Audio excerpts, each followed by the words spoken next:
Episode की starting में हम गॉनमेई होटल को देखते हैं, जहाँ पर सभी फोटोग्राफी शो के लिए तैयारी कर रहे होते हैं और वहाँ पर जुन्हो काफी उदास होता है।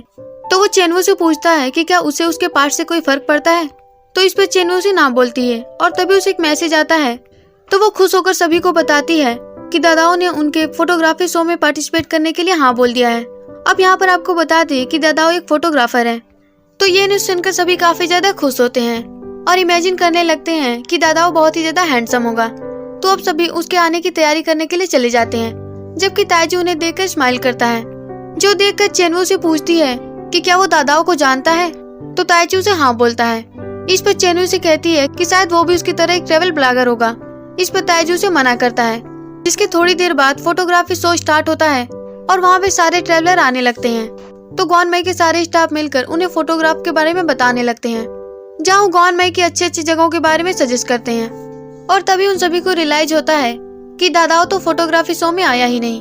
और फाइनली शो के खत्म होने के बाद सभी काफी ज्यादा थक कर बैठे होते हैं। तभी सुलिन वहाँ पर आती है और उन्हें बताती है कि दादा उनके शो में आया था। ये कहकर वो अपने फोन में वीबो का पोस्ट दिखाती है, जो देखकर सभी काफी ज्यादा शॉक होते हैं और उसका पोस्ट देखकर काफी ज्यादा खुश होते हैं, जो देखकर ताइजू फिर से स्माइल करता है। और तभी उनका एक स्टाफ कहता है कि जब वो शो में आया था तो वो हमारे सामने क्यों नहीं आया। इस पर सुलिन उसे कहती है कि शायद वो अगली दिखता होगा, जो सुनकर ताइजू काफी ज्यादा शॉक होता है। लेकिन बाकी सब तो उसकी बात पर एग्री होते हैं। अब नेक्स्ट डे गॉनमेई होटल में बहुत सारे कस्टमर आते हैं और काफी सारे रूम्स को बुक करते हैं। इसे सेलिब्रेट करने के लिए शाम को सभी इकट्ठा होते हैं, जहाँ पर मिस्टर तांग सभी को थैंक यू बोलते हैं और अपने इस अचीवमेंट को टोस्ट करने के लिए कहते हैं। जिसके बाद मिस्टर तांग जुन्हो को स्पेशल थैंक यू बोलते हैं, क्योंकि आखिरकार ये सब कुछ उसी की वजह से हुआ था। तो जुन्हो इसका क्रेडिट सभी को देता है और वो सभी को थैंक यू बोलता है। जिसके बाद चेनवू एक केक लेकर आती है और जुन्हो को क्राउन पहनाकर उसे हैप्पी बर्थडे बोलती है और सभी को कहती है कि आज जुन्हो को बर्थडे है, इसीलिए वो हर साल इसी दिन उसका बर्थडे सेलिब्रेट करेंगे। जो देखकर जुन्हो काफी ज्यादा खुश होता है और वो कैंडल को ब्लो करने से पहले विश मांगता है कि वो अपना हर बर्थडे चेनवू के साथ ही सेलिब्रेट करे। जिसके बाद सभी काफी ज्यादा एंजॉय करते हैं और म्यूजिक प्ले करके डांस करते हुए काफी ज्यादा ड्रिंक भी कर लेते हैं। तो मॉम जुंजी मिस्टर तांग को वहाँ से ले जाती हैं, जबकि चेनवू ताइजू के लिए के फोटोज को देखती है तो जुन्हो को बताती है कि उसके और दादाओं के फोटो काफी ज्यादा सिमिलियर हैं। जिस पर जुन्हो से कहता है कि हो सकता है कि ताइजू ही दादाओ हो। तो चेनवू को इस पर भरोसा नहीं होता, इसीलिए फाइनली वो दोनों जाकर ताइजू से इस बारे में पूछते हैं। तो ताइजू ने बताता है कि वो अगली दादाओ वही है। इस पर चेनवू से पूछती है कि उसने पहले बताया क्यों नहीं। तो ताइजू से कहता है कि उसका ऐसा कोई इंटेंशन नहीं था, बल्कि उसने दादाओ बनकर वीबो पर पोस्ट भी किया है कि एक ऐसी जगह है जिसे वो हमेशा प्रोटेक्ट करना चाहेगा। इसीलिए अब तीनों एक साथ टोस्ट करते हैं। और तभी ताइजू को किसी का कॉल आता है तो वो उसे पिकअप करने के लिए चला जाता है, जबकि चेनवू और जुन्हो बीच पर टहलने के लिए आते हैं, जहाँ पर जुन्हो उसका बर्थडे सेलिब्रेट करने के लिए थैंक यू बोलता है और कहता है कि वो अपना हर एक बर्थडे उसके साथ सेलिब्रेट करना चाहता है। तो चेनवू भी उसे हाँ बोलती है। जिसके बाद दोनों आसमान में कांगमिंग लैंटर्न्स को देखते हैं तो इसे एंजॉय करने लगते हैं, जहाँ चेनवू थैंक यू को क्रेडिट देते हुए कहती है कि आज उसकी वजह से इतने सारे कस्टमर आए। जो सुनकर जुन्हो थोड़ा सा जेलस हो जाता है, इसलिए वो उसे कहता है कि फिर वो उसे थैंक यू क्यों नहीं कह रही। इस पर चेनवू से बताती है कि वो दोनों डिफरेंट हैं, जहाँ ताइजू उसके लिए गेस्ट है लेकिन वो उनमें से ही एक है। जो सुनकर जुन्हो काफी ज्यादा खुश होता है, लेकिन चेनवू ये सोचकर टेंस हो जाती है कि जब भी जुन्हो को उसके पास याद आ जाएगी तो वो उसे छोड़कर चला जाएगा। इसलिए वो जुन्हो से कहती है कि वो उसके लिए एक अनरियल ड्रीम की तरह है, जहाँ उसे डर लगता है कि जब वो सुबह सोकर उठेगी तो वो उसे नहीं देखेगी। तो जुन्हो उसे यकीन दिलाता है कि फ्यूचर में जब भी उसकी मेमोरी वापस आ जाएगी तभी वो उसे छोड़कर नहीं जाएगा। जो सुनकर चेनवू स्माइल करती है। जिसके बाद हम ताइजू को उसी पर्सन के साथ देखते हैं, जहाँ वो आदमी उसके वीबो पर गॉनमेई होटल के पोस्ट करने के बारे में बात करता है। तो ताइजू से कहता है कि ये उसका पर्सनल है और उसने रिपोर्ट सबमिट कर दिया है। तो वो आदमी उसे कहता है कि मिस्टर वांग ने उसकी रिपोर्ट देखने के बाद इंस्ट्रक्शन दिया है कि सेनवन कंपनी ने गॉनमेई विलेज के डेवलपमेंट का काम रोका नहीं है। जो सुनकर ताइजू को थोड़ा सा बुरा लगता है, इसीलिए वो उनसे कहता है कि उसे उम्मीद है कि सेनवन और जीक्यू वेंचर जल्दी डिसीजन ले लेगा। इसके बाद वो आदमी उसे बताता है कि मिस्टर वांग जल्दी अब्रॉड से वापस आने वाले हैं और वो उसे फेस टू फेस मिलना चाहते हैं। तो ताइजू उन्हें ओके कहता है।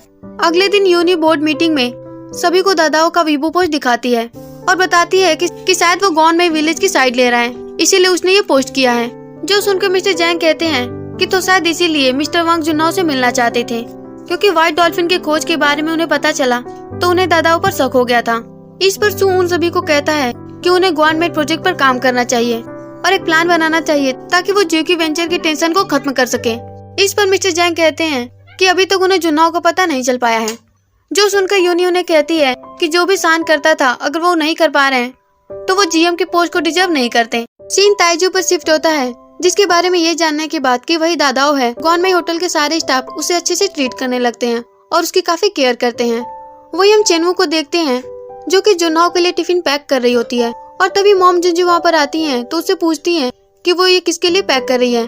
तो चेनवू उन्हें कुछ नहीं बताती और वो टिफिन पैक करके वहाँ से जाने लगती है। और वही रास्ते में उसे ताइजू मिलता है जो उसे बताता है कि जब से स्टाफ को पता चला है कि वही दादाओ है, वो सब उसे ऐसे ट्रीट कर रहे हैं जैसे वो कोई एलियन हो।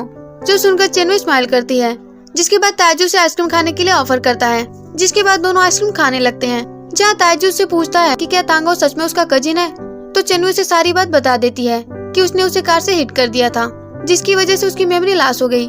जो सुनकर ताइजू काफी ज्यादा शॉक होता है।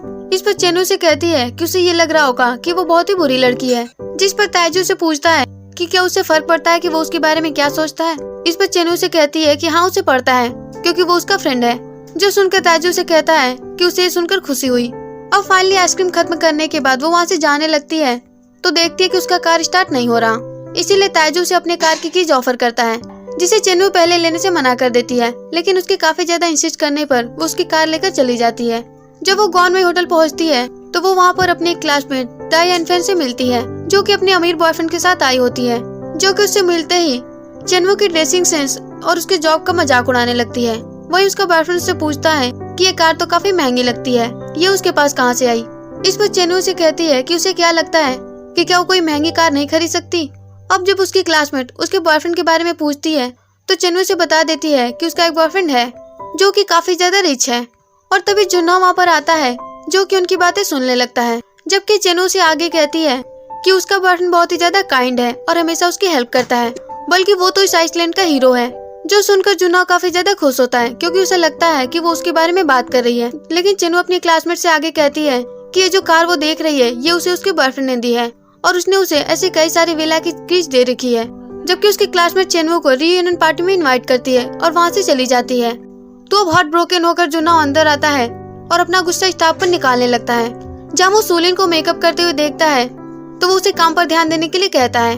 वहीं चेनवू उसे टिफिन देने जाती है तो जुन्नाओ उसकी टिफिन लेने की बजाय सूलिन के लिपस्टिक की तारीफ करके टिफिन उसे दे देता है और वहाँ से चला जाता है। जो देखकर चेनवू तो काफी ज्यादा शॉक होती है, जबकि सूलिन उससे पूछती है कि कहीं उसके कजिन को उस पर क्रश तो नहीं आ गया। तो चेनवू गुस्से में अपना टिफिन लेकर वहाँ से चली जाती है और अब वो अपनी ग्रोसरी शॉप में जाकर कैलकुलेटर पर अपना गुस्सा निकाल रही होती है, जो देखकर मॉम जुंजू उसे ऐसा करने से मना करती हैं। और क्योंकि बारिश हो रही होती है तो संजय चेनवू को जुन्नाओ को छाता देने के लिए कहता है, जिसके लिए मॉम जुंजू उस पर गुस्सा करती हैं। और तभी जुन्नाओ वहाँ पर एक अम्ब्रेला लेकर आता है तो संजय उससे पूछता है कि अम्ब्रेला किसका है। इस पर जुन्नाओ से बता देता है कि ये सूलिन का है। जो सुनकर चेनवू उसे घूर कर देखती है और फिर से कैलकुलेटर पर अपना गुस्सा निकालने लगती है, जबकि मॉम जुंजू ये सुनकर काफी ज्यादा खुश होती हैं और वो जुन्नाओ से कहती हैं कि वो दोनों एक दूसरे के लिए काफी ज्यादा सूट करते हैं। और वो यहाँ पर यह भी बता देती हैं कि कल चेनवू को उसके क्लासमेट की पार्टी में जाना है तो वो ताइजू को अपना बॉयफ्रेंड बनाकर ले जाएगी। जो सुनकर जुन्नाओ को बुरा लगता है तो वो वहाँ से चला जाता है, जबकि चेनवू अपनी मॉम जुंजी से गुस्से में पूछती है कि उनसे किसने कहा कि वो ताइजू के साथ उस पार्टी में जाने वाली है। इस पर उसकी मॉम उसे पोस्ट दिखाती हैं और बताती हैं कि जब एनफेन ने उसे मैसेज किया था तो उन्होंने उसे रिप्लाई कर दिया। जो सुनकर चेनवू उन पर गुस्सा करती है। इस पर उसकी मॉम उसे समझाती है कि उसे ताइजू जैसे रिच और हैंडसम बॉय को उस पार्टी में अपना बॉयफ्रेंड बनाकर ले जाना चाहिए और एनफेन से रिवेंज लेना चाहिए।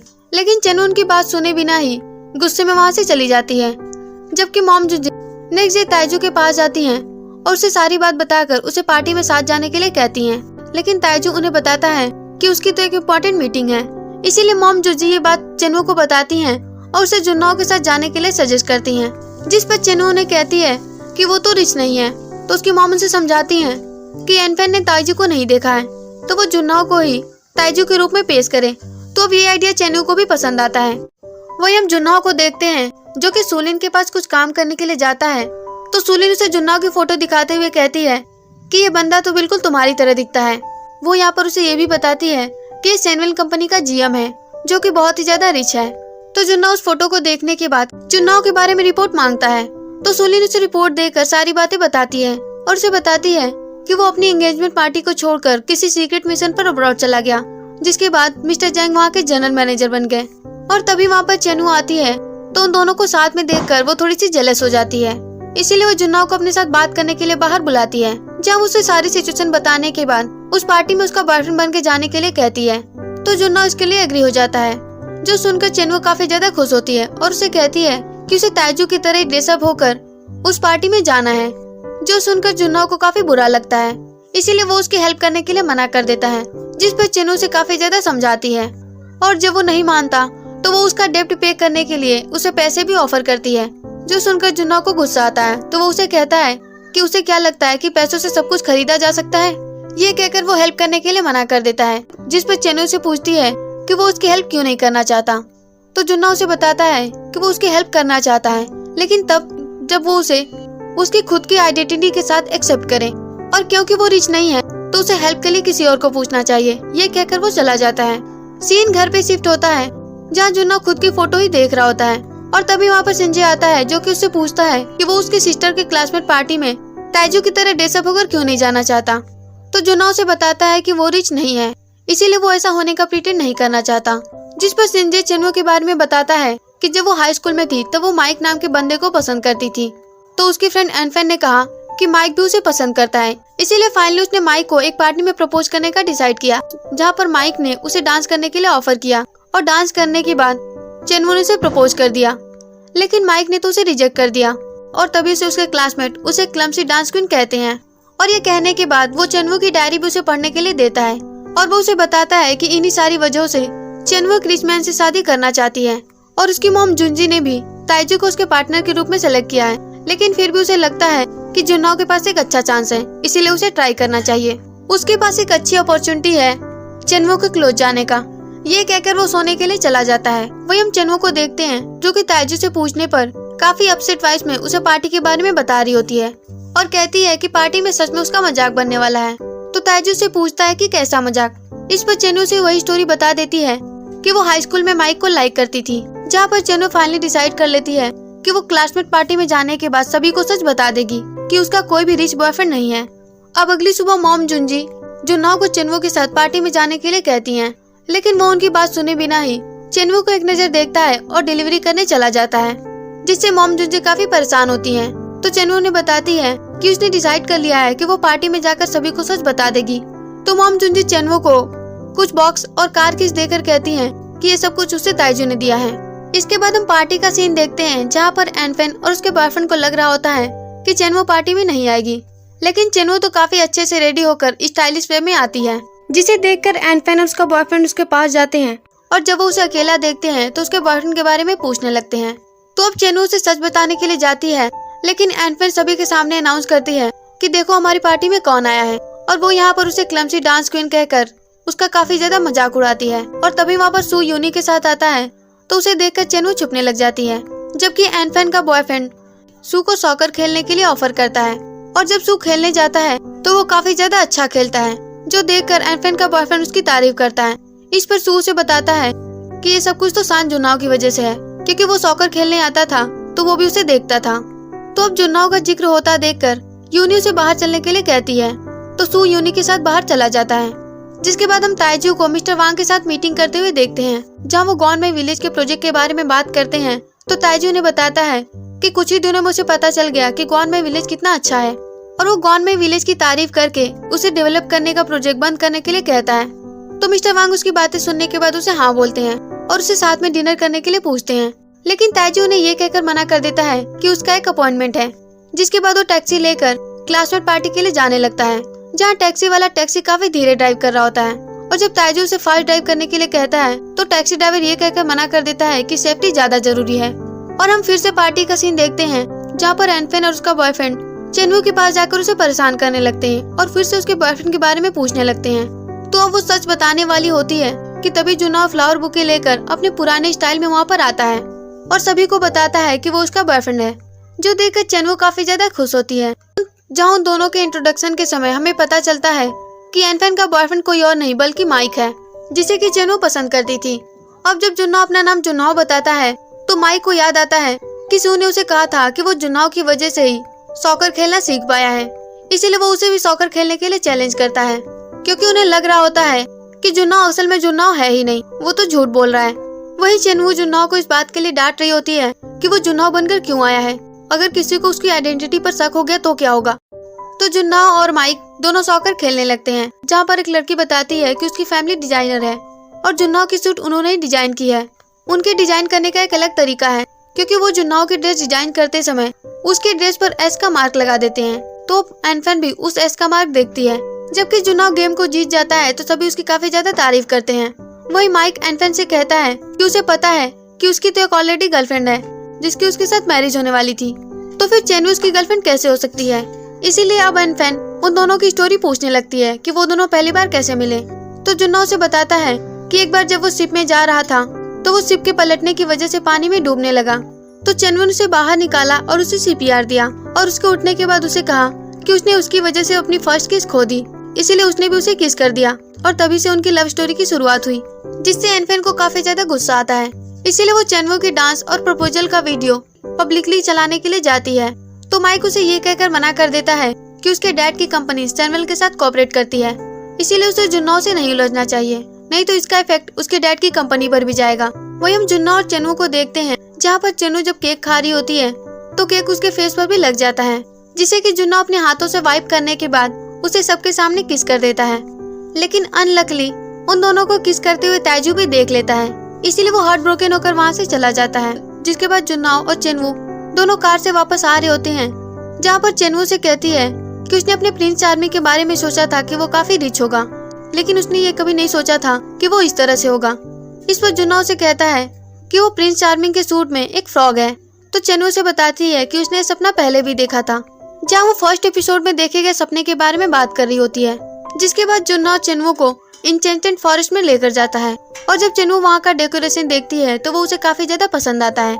जिसके बाद चेनवू और जुन्नाओ दोनों साथ में डांस करते हैं और काफी क्यूट मोमेंट स्पेंड करते हैं।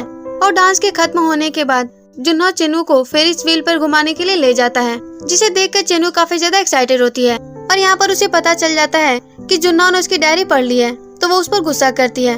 इस पर जुन्नाओ से बताता है कि उसे सिंजे ने दिया था, तो वो फेरिस व्हील पर घूमने के लिए इसलिए मना कर देती है क्योंकि वो काफी ज्यादा एक्सपेंसिव होता है। इस पर जुन्नाओ उसे कार्ड दिखाता है जो कि मॉम जुंजी का था और उसे सिंजे ने दिया था। तो वो कार्ड का पासवर्ड पूछता है, जिस पर चेनवू भी उसे बता देती है। वही मॉम जुंजी को भी पता चल जाता है कि उनके कार्ड से कुछ पैसे निकाले गए हैं, इसीलिए वो चेनवू पर काफी ज्यादा गुस्सा करती हैं। वही हम चेनवू और जुन्नाओ को फेरिस व्हील में देखते हैं, जहाँ पर चेनवू से बताती है कि वो पहली बार किसी बॉय के साथ फेरिस व्हील में बैठी है, इसीलिए वो बहुत ही ज्यादा खुश होती है। जिसके बाद वो जुन्नाओ से पूछती है कि उसने पार्टी में जो किस किया था क्या वो भी उसके एक्टिंग का पार्ट था, जो सुनकर जुन्नाओ से फिर से किस कर देता है और उसे पूछता है कि क्या ये भी उसे एक्टिंग लग रही है, जो सुनकर चेनवू स्माइल करती है। इसके बाद जुन्नाओ की नजर उसके रिंग पर जाती है, तो वो उससे पूछता है कि वो उसे कभी निकालती क्यों नहीं। इस पर चेनवू से बताती है कि ये रिंग उसे बहुत ही ज्यादा पसंद है और जब से उसे मिली है तब से उसने पहन रखा है और उसे पहनने से उसे ये फील होता है कि ये रिंग उससे जुड़ी हुई है। इसीलिए जुन्नाओ उस रिंग को किस कर देता है और कहता है कि अब ये रिंग बिल्कुल उससे जुड़ गई है। जिसके बाद चेनवू से पूछती है कि एक दिन उसकी मेमोरी वापस आ जाएगी तो क्या वो उसे भूल जाएगा। इस पर जुन्नाओ से मना करते हुए कहता है कि अगर उसकी मेमोरी वापस आ भी गई तो भी वो उससे छोड़कर नहीं जाएगा, क्योंकि वो उसे बहुत ही ज्यादा लाइक करता है, जिसका उसकी मेमोरी से कोई भी लेना देना नहीं है। ये कहकर वो उसे हक कर लेता है। अब फाइनली मॉम जुंजी से बचने के लिए दोनों साइलेंटली घर पे आ रहे होते हैं, लेकिन फिर भी मॉम जुंजी को पता चल जाता है और वो चेनवू को उनका कार्ड यूज करने के लिए काफी ज्यादा डांटने लगती है। इस पर चेनवू से माफी मांगकर बताती है कि वो उनके लिए चिकन लेकर आई है, तो उसकी मॉम चिकन लेकर कहती है कि ये तो सिर्फ 480 युआन का है। अब चेनवू जुन्नाओ के साथ छुपकर जाने लगती है, तो फिर से उसकी मॉम रोक देती है, जहाँ वो जुन्नाओ को उसके पुराने रोल में वापस आने के लिए कहती हैं और ग्रासी शॉप का कुछ काम करने के लिए कहती हैं और उसे कहती हैं कि जब तक वो उसे फिनिश नहीं करेगा तब तक वो सो नहीं सकता। इसीलिए जुन्नाओ वहाँ से काम करने के लिए चला जाता है। जिसके बाद मॉम जुंजी चेनवू को इस बात के लिए डांटने लगती है कि उसे तांगाओं के साथ दूरी बनाकर रखनी चाहिए और वो यहाँ पर यह भी बताती हैं कि ताइजू ने उसकी पार्टी का एड्रेस मांगा था और वो अपनी मीटिंग को खत्म करने के बाद वहाँ पर गया था। तो चेनवू ने बताती है कि उसने पार्टी में ताइजू को देखा ही नहीं। इस पर मॉम जुंजी से कहती हैं कि उसे तो एक रिच मैन से शादी करनी थी, तो क्या वो ये बात भूल गई। वही हम ताइजू को देखते हैं जो कि अपने लैपटॉप पे जुन्ना के बारे में पढ़ता है, तो वो किसी को टेक्स्ट करता है कि उसे मिस्टर सू से मिलना है, जबकि हम जुन्नाओ को काम करता हुआ देखते हैं। जिसके बाद चेनवू आकर उसे हेल्प ऑफर करती है, तो जुन्ना तो उसे अचानक से किस कर देता है, जो देखकर चेनवू काफी ज्यादा शॉक होती है। जिसके बाद दोनों साथ में काम को फिनिश करने लगते हैं और काम करते हुए रात को वहीं पर सो जाते हैं। तो जब मॉम जुंजी सुबह में इन दोनों को इस तरह से देखती हैं तो उन्हें बिल्कुल भी अच्छा नहीं लगता। जबकि डिनर टेबल पर भी जुन्ना और चेनवू काफी ज्यादा लवी डवी हो रहे होते हैं, जो देखकर मॉम जुंजी और सिंजे काफी ज्यादा शॉक होते हैं। और सिंजे उनसे कहता है कि उनके सामने एक बच्चा बैठा है तो वो ये सब करना बंद करें। जबकि मॉम जुंजी जुन्ना को काम के बहाने वेयर हाउस में ले जाती हैं, जहाँ पर मॉम जुंजी जुन्ना से कहती हैं कि वो चेनवू से प्यार नहीं कर सकता क्योंकि अभी उसके पास कोई मेमोरी नहीं है, लेकिन जब उसकी मेमोरी वापस आ जाएगी तो वो अपनी ओरिजिनल लाइफ में वापस चला जाएगा। कि वो जानती है कि वो एक अच्छा इंसान है और उन्हें भी अच्छा नहीं लग रहा है कि वो दो लवर्स को सेपरेट कर रही हैं, लेकिन वो चेनवू को हर्ट होते हुए नहीं देख सकती। और तभी चेनवू तांगहाओ को साथ में जाने के लिए बुलाती है तो जुन्ना मॉम जुंजी से वहाँ जाने के लिए परमिशन मांगता है और जाते जाते उन्हें कहता है कि वो अपने एक्शन से इस बात को प्रूव करेगा। ये कहकर वो चला जाता है। वहीं हम ताइजू को सू के साथ देखते हैं, जहाँ पर वो सू से पूछता है कि क्या जुन्ना मिसिंग है, तो सू इसके लिए मना करता है। इस पर ताइजू से बताता है कि वो जुन्ना के बारे में उसे कुछ बता सकता है, तो सू भी उन्हें बता देता है। सीन गॉन में होटल शिफ्ट होता है, जहाँ पर जुन्ना और चेनवू आते हैं, जहाँ वो दोनों एक दूसरे से रोमांटिक कन्वर्सेशन कर रहे होते हैं। जबकि ताइजू भी टेरेस पे खड़ा होकर उसे देख रहा होता है और होटल के स्टाफ भी उन्हें इस तरह से देख रहे होते हैं और वो सोचने लगते हैं कि क्या इन दोनों के बीच में कोई अफेयर चल रहा है। लेकिन जुन्ना तो चेनवू को किस कर देता है, जो देखकर उन्हें यकीन हो जाता है। जबकि ताइजू ये देखकर अपसेट हो जाता है। तो अंदर आने के बाद स्टाफ उनसे सवाल करने लगते हैं, जहाँ उनके इतने सारे सवाल देखकर चेनवू तो काफी ज्यादा ब्लश करने लगती है। जिसके बाद मिस्टर तांग जुन्नाओ को मार्केट जाकर कुछ सामान बाई करने के लिए कहते हैं, तो वो चेनवू के साथ मार्केट के लिए निकल जाता है। और तभी सू वहाँ पर पहुँचता है, मिस्टर तांग के बारे में पूछता है। तो मिस्टर तांग तभी वहाँ पर आते हैं, तो सू मिस्टर तांग से पूछता है कि क्या उनके होटल में कोई तांगहाओ नाम का स्टाफ काम करता है। तो मिस्टर तांग उसे काफी ज्यादा हेजिटेट करते हुए हाँ बोलते हैं और उसके पूछने पर बताते हैं कि वो मार्केट गया हुआ है, इसीलिए सोन से पूछता है कि वो कहाँ रहता है। तो मिस्टर तांग तो नहीं बताते, लेकिन सुलिन उसका एड्रेस दे देती है, जो सुनकर वो वहाँ से निकल जाता है। जबकि मिस्टर तांग सुलिन को डांटने लगते हैं। अब सू मॉम जुंजी के पास जाकर पूछता है कि क्या तांगहाओ सच में चेनवू का कजिन है। तो मॉम जुंजी उसे हाँ बोलती हैं, जो सुनकर सू उन्हें गुस्से में कहता है कि उन्हें पता भी है कि वो कौन है। तो मॉम जुंजी उसके ऊपर भड़क जाती हैं और उसे काफी ज्यादा डांटने के बाद उसे वहाँ से भगा देती हैं। तो सू गॉन में होटल वापस आता है और मिस्टर तांग से कहता है कि वो यहाँ पर तब तक इंतजार करेगा जब तक वो तांगहाओ को देख नहीं लेता।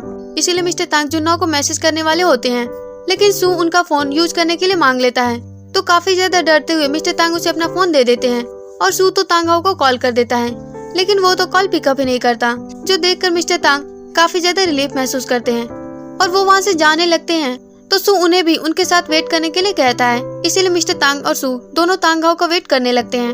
अब उन्हें जुन्नाओ का वेट करते हुए रात हो जाती है और फाइनली जुन्नाओ वहाँ पर आता है। तो सू उसे देखकर काफी ज्यादा शॉक होता है और वो उसे जुन्नो नाम लेकर बुलाता है। तो जुन्नो उसे कहता है कि कल उसने जुन्नो होने का प्रिटेंड किया था, लेकिन असल में वो तांगहाओ है, और वो उससे पूछने लगता है कि वो कौन है। तो मिस्टर तांग उसे बताते हैं कि सैनवेल कंपनी के डायरेक्टर है मिस्टर सू। जिसके बाद जुन्नो अपना इंट्रोडक्शन देता है। तो सू उसे कहता है कि वो यहाँ पर क्या कर रहा है और वो घर पे क्यों नहीं आ रहा। इस पर जुन्नो उसे कहता है कि यही उसका घर है। तो सू उसे कहता है कि वो ये क्या कह रहा है, वो दोनों साथ में बड़े हुए हैं। इसके बाद उसका हाथ पकड़ कर ले जाने लगता है, जो देखकर जुन्ना उसे रोकता है और उसे बताता है कि चेनवू उसका वेट कर रही होगी। और यहाँ पर यह भी बता देता है कि चेनवू उसकी गर्लफ्रेंड है, जो सुनकर सू काफी ज्यादा शॉक होता है और उसे कहता है कि अगर चेनवू उसकी गर्लफ्रेंड है तो उसके फियांसे यूनी का क्या होगा। और वो उसे कहता है कि क्या वो जानता है कि उसके मिस होने के बाद उन लोगों ने उसे कितना ज्यादा मिस किया। तो मिस्टर तांग सू को फाइनली बता देते हैं कि उसकी मेमोरी लॉस हो गई है, इसीलिए अब उसे कुछ भी याद नहीं है। और वो यहाँ पर सू को ये भी बता देते हैं कि उन्हें पता था कि ये जुन्नाओ है, लेकिन उन्होंने अपने होटल ग्वानमे को बचाने के लिए उसे ये बात नहीं बताई। जो सुनकर सू मिस्टर तांग पर काफी ज्यादा गुस्सा करता है और वो जुन्नाओ का हाथ पकड़कर उसे डॉक्टर के पास चलने के लिए कहता है। तो जुन्नाओ उसे कहता है कि वो चेनवू को छोड़कर नहीं जाना चाहता। जो सुनकर सू उसे गुस्से में कहता है कि क्या उसके दिल में अब सिर्फ चेनवू ही है, अगर ऐसी बात है तो यूनी का क्या होगा, जो कि उसके गायब होने के बाद काफी ज्यादा परेशान हुई। जो सुनकर जुन्नो उसे कहता है कि उसे तो यूनी के बारे में कुछ भी याद नहीं है। जो सुनकर सू को गुस्सा आता है तो उसके फेस पर पंच करता है, जिससे जुन्नो गिर जाता है। तो मिस्टर तांग जुन्नो को खड़ा करते हैं। इसके बाद वो जुन्नो को टेरेस पे जाने के लिए कहते हैं, क्योंकि उन्हें सू के साथ अकेले में बात करनी थी। तो जुन्नो वहाँ से चला जाता है। जिसके बाद मिस्टर तांग सू से माफी मांगते हैं, लेकिन मिस्टर सू उन्हें माफ करने के लिए रेडी नहीं होता। और तभी वहाँ पर जुन्नो को ढूंढते हुए चेनू आ जाती है। तो सू उसे देखकर गुस्से में कहता है कि उसने जुन्नो के साथ क्या किया। उसे पता भी है कि उसकी फैमिली उसके फियांसे उसका वेट कर रहे हैं। अब चेनवू को उसकी बात समझ नहीं आती तो सू उसे बता देता है कि तांगाओ ही जुनो है। जो सुनकर चेनवू तो काफी ज्यादा शौक होती है, जिसके बाद सू उसे कहता है कि वो और जुनाओ दोनों की दुनिया अलग है, इसीलिए उसे जुनाओ का पीछा छोड़ देना चाहिए और उसे उसके साथ ये सब नहीं करना चाहिए। जिस पर मिस्टर तांग उसे कहते हैं कि इन सब के लिए सिर्फ वही जिम्मेदार है, इसमें चेनवू की कोई भी गलती नहीं है। जिसके बाद वो सू से टाइम मांगते हैं और कहते हैं कि वो अपनी मेमोरी वापस आने के बाद सैमुअल कंपनी जरूर जाएगा। जबकि हम चेनवू को देखते हैं जो कि काफी ज्यादा इमोशनल हो जाती है और वो तो रोने लगती है, इसीलिए वो जुन्नाओ से मिलने के लिए नहीं जाती। तो मिस्टर तांग उसे रूम में जाने के लिए कहते हैं। जिसके बाद वो जुन्नाओ के पास जाते हैं और उससे माफी मांगते हैं, क्योंकि ये सब कुछ उन्हीं की वजह से हो रहा था और वो यहाँ पर चेनवू को ब्लेम करने के लिए भी मना करते हैं। तो जुन्नाओ कहता है कि वो इसके लिए किसी को भी ब्लेम नहीं करेगा, क्योंकि वो यहाँ पर बहुत ही ज्यादा खुश है, इसीलिए अब वो सिर्फ तांगाओ ही बना रहना चाहता है। जिस पर मिस्टर तांग उसे कहते हैं कि उन्हें नहीं पता था कि वो पूरी तरह से चेंज हो जाएगा। तो जुन्नो पूछता है कि पहले वो कैसा था। इस पर मिस्टर तांग उसे बताते हैं कि पहले वो बहुत ही ज्यादा कोल्ड और एरोगेंट था, लेकिन जब से वो तांगाओ बना है वो बहुत ही ज्यादा काइंड और स्वीट हो गया है, और यहाँ तक कि वो उनके ग्वानमेई होटल को बचाने के लिए व्हाइट डॉल्फिन को ढूंढने के लिए भी गया था। इस पर जुन्नो से कहता है कि ये सब कुछ तो चेनवू की वजह से हुआ है, क्योंकि चेनवू ही है जिसने उसे चेंज किया है। सीन सू और यूनी पर शिफ्ट होता है, जहाँ पर दोनों सू के डॉग डैजी को हॉस्पिटल से लेकर आते हैं, क्योंकि उसकी हेल्थ खराब हो गई थी। जिसके बाद वो डैजी के लिए चादर लेने के लिए जाती है तो उसे वहाँ पर उसके बचपन वाला विंडमिल मिलता है और उसे फ्लैशबैक याद आता है कि बचपन में जब उसने इसे जुन्नो के लिए बनाया था तो उसे लग रहा था कि ये काफी अगली है, लेकिन सू को काफी ज्यादा पसंद आया था, इसीलिए उसने रख लिया था। अब वो ये देखकर काफी ज्यादा शौक होती है कि ये सू के पास अभी तक है, इसीलिए वो इसके बारे में सू से पूछती है। तो सू उसे कहता है कि उसने इतने प्यार से बनाया था तो भला ये उसे कैसे फेंक सकता था। जो सुनकर यूनी इमोशनल हो जाती है और वो उसे हक कर लेती है और हमेशा उसकी हेल्प करने के लिए थैंक यू बोलती है। अब पहले तो सू खुश होता है, लेकिन बाद में उसे दूर कर देता है और वो जुन्नो की मिसिंग के बारे में उसे बता देता है। वही हम चेनवू को देखते हैं जो कि हार्ट ब्रोकन होने की वजह से काम में गड़बड़ कर रही होती है, जो देखकर मम्मा जिंजी काफी ज्यादा शौक होती हैं और उसे पूछती हैं कि क्या उसका तांगाओ से कोई झगड़ा हुआ है। तो वो उसके लिए मना करती है और तभी मिस्टर तांग वहाँ पर आते हैं, जिनका पैर इंजर्ड होता है क्योंकि वो सीढ़ियों से गिर गए थे, इसीलिए जुन्नो उसे यहाँ पर लेकर आता है ताकि उनकी अच्छी देखभाल हो सके। अब मम्मा जिंजी मिस्टर तांग के वहाँ पर रहने के लिए एग्री तो करती हैं, लेकिन वो यहाँ पर रहने का पेमेंट भी मांगती हैं। तो इसी बात को लेकर फिर से उनमें छोटी सी बहस होने लगती है। वही चेनवू और जुनाओ दोनों एक दूसरे से नजरें मिला ही नहीं पा रहे थे। जबकि हम सू और यूनी को देखते हैं जो कि जुनाओ के बारे में सुनने के बाद उससे मिलने के लिए काफी ज्यादा एक्साइटेड हो रही होती है। इस पर सू उसे बताता है कि उसकी मेमोरी लॉस हो गई है तो वो उसे नहीं पहचानेगा, और सू उसे ये भी बता देता है कि अब तो उसकी एक गर्लफ्रेंड भी है। जो सुनकर यूनी काफी ज्यादा शौक होती है और इसी के साथ हमारा एपिसोड खत्म हो जाता है। तो गाइस ये था आज का वीडियो। आई होप आपको वीडियो पसंद आया होगा, तो वीडियो को लाइक और चैनल को सब्सक्राइब जरूर कीजिएगा। फिर मिलेंगे आपको अगले एपिसोड में, तब तक के लिए बाय बाय।